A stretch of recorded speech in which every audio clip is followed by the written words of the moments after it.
Perkenalkan, nama saya Kade Agus Hendika Satria Utama, kelas 10 MIPA 6, nomor absen 18. Di sini saya akan menjelaskan materi tentang vektor. Pada peta konsep ini, saya akan menjelaskan konsep skalar dan vektor, pengertian skalar dan vektor, ruang vektor, dan operasi pada vektor. Konsep skalar dan vektor. Yang pertama, pengertian vektor dan skalar. Dalam matematika dan fisika, dikenal dua besaran, yaitu besaran vektor dan besaran skalar. Yang pertama, besaran vektor. Besaran vektor adalah besaran yang memiliki gaya atau magnitud dan arah atau direction. Misalnya, kecepatan, percepatan, gaya, momentum, momen, impuls, medan magnetik, dan sebagainya.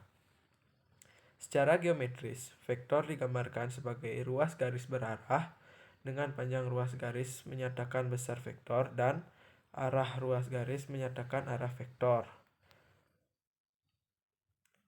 Bila U menyatakan garis berarah dari A ke B, maka dituliskan lambangnya ada di slide berikutnya.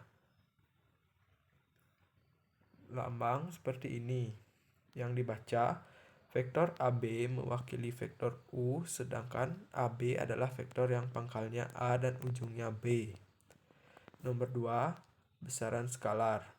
Besaran skalar adalah besaran yang memiliki besaran atau magnitud saja, tidak memiliki arah, misalnya waktu, suhu, panjang, luas, volume, massa, dan sebagainya. Baik, selanjutnya ada ruang vektor. Ruang vektor adalah himpunan yang isinya berupa vektor-vektor di mana tertutup terhadap penjumlahan dan perkalian dengan skalar. Ruang vektor memiliki sifat tertutup terhadap operasi penjumlahan V1, V2, maka V1 tambah V2 EV. Nomor 2, tertutup terhadap operasi perkalian. Kedua syarat tersebut di atas harus dipenuhi agar dapat disebut sebagai ruang vektor. Himpunan ruang vektor. V dan W adalah himpunan bagian dari R2, tapi V tidak punya sifat ruang vektor dan W punya sifat ruang vektor. Gambarnya bisa dilihat di slide sebelumnya. Himpunan bagian suatu ruang vektor yang memiliki sifat ruang vektor disebut anak ruang vektor. Yang terakhir ada operasi pada vektor.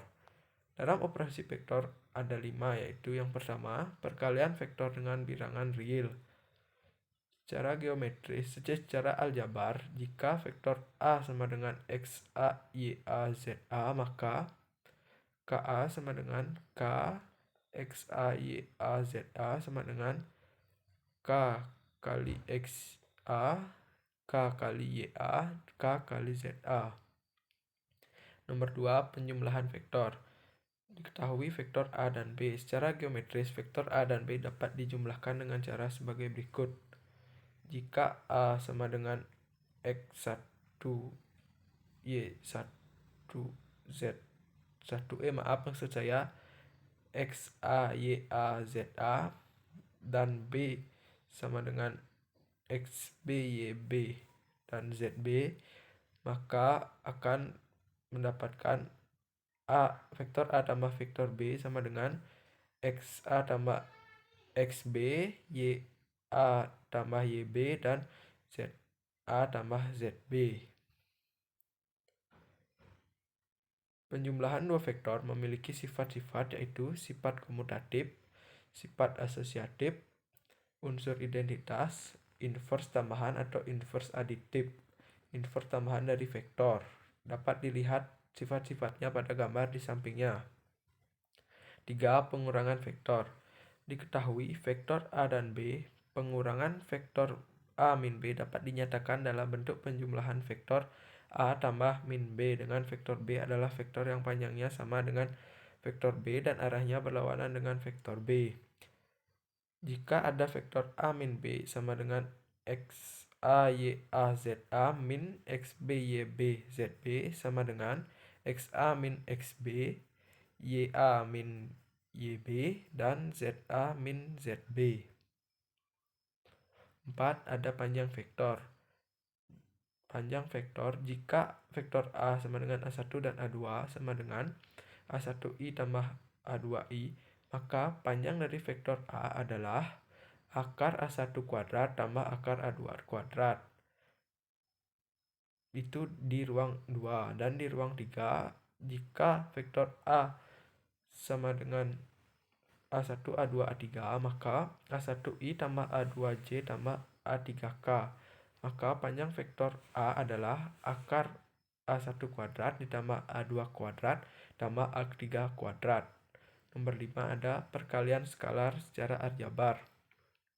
Perkalian skalar secara aljabar jika vektor A sama dengan A1, A2, A3 dan B sama dengan B1, B2, B3, maka vektor A dikali vektor B sama dengan A1 kali B1 ditambah A2 kali B2 ditambah A3 kali B3.